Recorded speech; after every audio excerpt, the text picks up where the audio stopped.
मित्रों, मैं हूं अखिलेश सिंह और आप देख रहे हैं समाचार के पीछे की असलियत। जातिगत जनगणना के आंकड़े जारी हो गए हैं। देश की विपक्षी पार्टियां, देश की सत्ताधारी पार्टी अपनी अपनी तरह से इसकी एनालिसिस कर रही है, अपनी अपनी तरह से व्यूह रचना कर रही है। लोगों को फायदा लेने की रणनीति बनाई जा रही है। आगामी लोकसभा चुनाव में कैसे हम इस मुद्दे से एक दूसरे को पछाड़ सकें, इस पे काम हो रहा है। आज मोदी जी ने राजस्थान में इस मुद्दे को उठाया।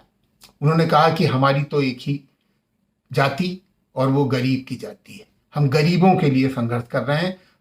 हम केवल गरीब को जानते हैं, कोई किसी भी जाति धर्म का हो, यदि वो गरीब है तो वो हमारे साथ है। हम तो गरीबी को मिटाने में विश्वास करते हैं, गरीब कल्याण में विश्वास करते हैं, हम उसी को समर्पित करते हैं। उन्होंने ये भी कहा कि जातिवाद को बढ़ा करके हिंदू धर्म को बर्बाद करने की कोशिश हो रही है। मित्रों, जातिगत जनगणना हो सकता है किसी के लिए फायदेमंद हो, किसी जाति के लिए फायदेमंद हो, किसी राजनीतिक दल के लिए फायदेमंद हो, लेकिन जिस तरह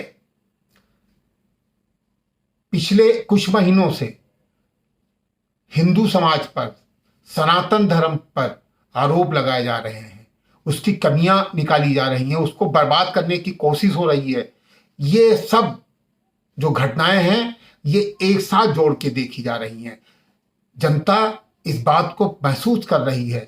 इसीलिए आज के सर्वे, कुछ चैनल्स ने सर्वे आज जारी किया है और उस सर्वे में ये दिखाया गया है कि मोदी जी इस देश के सभी जातियों और सवर्णों के सबसे ज्यादा लोकप्रिय नेता हैं।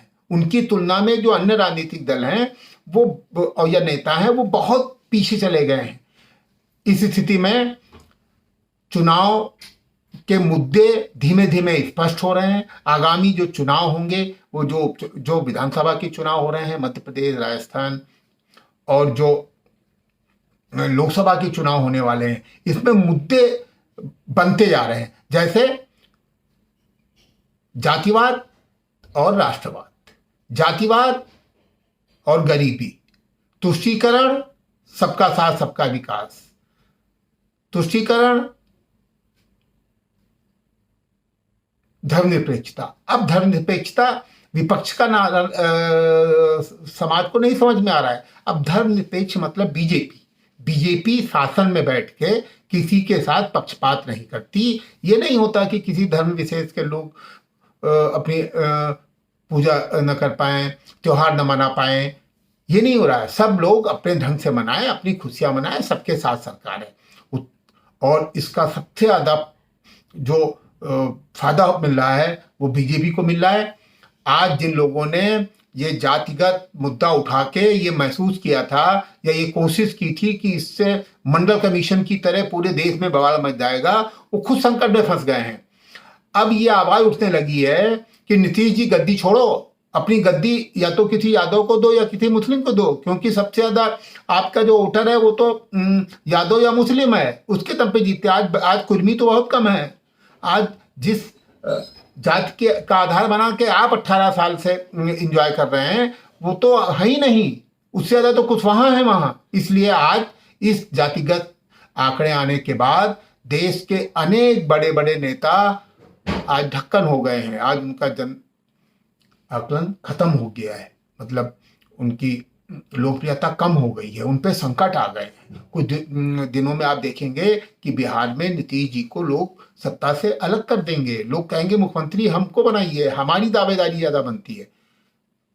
और दूसरी तरफ मोदी जी ने एक लाइन ले ली है गरीबी की, राष्ट्रवाद की, सबका साथ सबका विकास की, भारतीय सभ्यता संस्कृति के विकास की, हिंदुत्व के सांस्कृतिक विरासतों के विकास की, मंदिर, राम मंदिर, बाबा विश्वनाथ, मथुरा, नैमिषारण, उत्तर प्रदेश में मंदिरों के सांस्कृतिक जगहों का विकास एक अनवरत धारा हो गई है।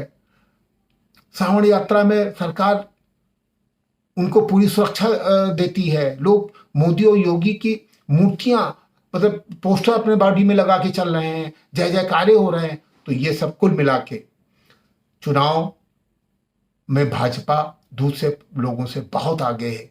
लोगों को लग रहा है कि एक तरफ वो शक्तियां हैं जो देश को और समाज को बांट रही हैं, एक तरफ वो शक्तियां हैं जो देश को और समाज को जोड़ के राजनीतिक शक्ति बढ़ा रही हैं, चुनाव जीतने की कोशिश कर रही हैं। स्वाभाविक है, इतने 70-75 साल की आज़ादी के बाद जो बहुसंख्यक समाज कुंठित हो रहा था, आज वो समाज जागृत हो रहा है, उसमें चेतना आ रही है। और ये जो समर्थन है ये मोदी को मजबूत कर रहा है। मुझे लगता है कि लोकसभा चुनाव में, और खासकर उत्तर प्रदेश से बैठ के मैं भी ये वीडियो बना रहा हूँ, उत्तर प्रदेश में मोदी को कोई चुनौती नहीं है। और आप देखेंगे कि बिहार जैसे राज्य में भी इस